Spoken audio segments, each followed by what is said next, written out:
Le Botox. Ouais, c'est de ça qu'on va parler aujourd'hui. Tu vas me dire, mais attends, mais quel est le rapport avec tes vidéos d'habitude? Je comprends rien, toi tu vas dans tous les sens. Bah ouais, je vais dans tous les sens. Je sais même plus où est-ce que j'ai eu cette info là. Mais, je me suis dit, putain, c'est intéressant en vrai. Mais avant tout, yo, c'est NZ.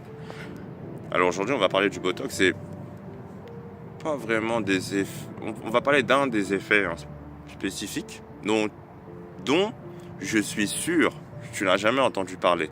Et l'effet, il n'est pas sur la personne en elle-même. En tout cas, l'effet direct, il est sur la personne.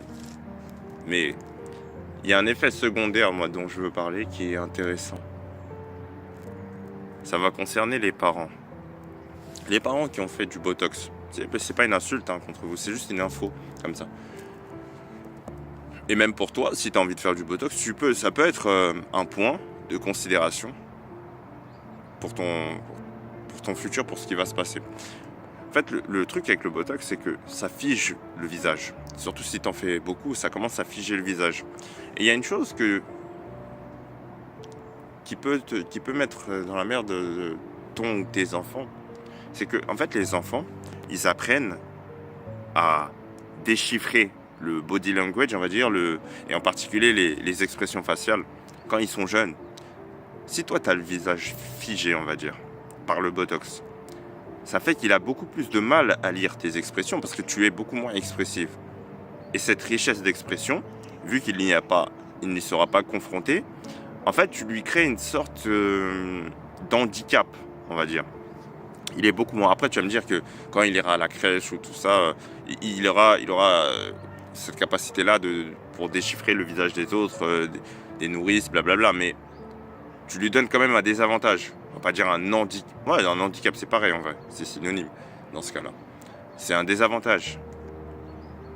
Le fait que ton visage ne soit plus aussi expressif, tu vois, genre que tu puisses plus bouger tes muscles comme tu le veux, bah lui, il sera beaucoup moins capable de lire ça.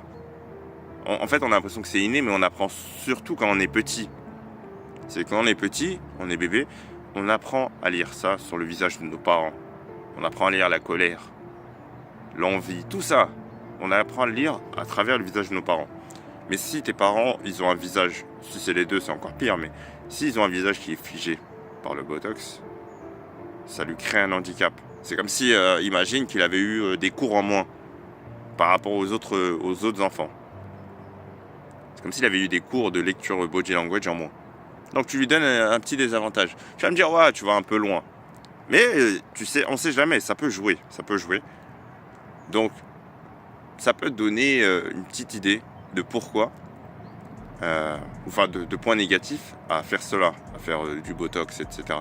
Sans compter de pourquoi tu le fais. Après, si c'est un vrai complexe, tu y as réfléchi pendant des années, une dizaine, quinzaine d'années, je sais pas moi, 5 ans, tu as l'argent pour. Tu fais ce que tu veux, moi je te dis pas de pas le faire. Je te dis que ça peut être un effet secondaire auquel on pense pas du tout. Tu peux handicaper tes enfants, ou plutôt les désavantager, dans cet aspect-là de la vie. Maintenant, c'est à toi de voir. C'était une petite idée que j'ai eue comme ça. Dis-moi ce que tu en penses en commentaire. Est-ce que tu as déjà entendu ça? C'est ça qui m'intéresse. Est-ce que tu as déjà entendu ça? C'est tout pour cette vidéo. C'était NZ.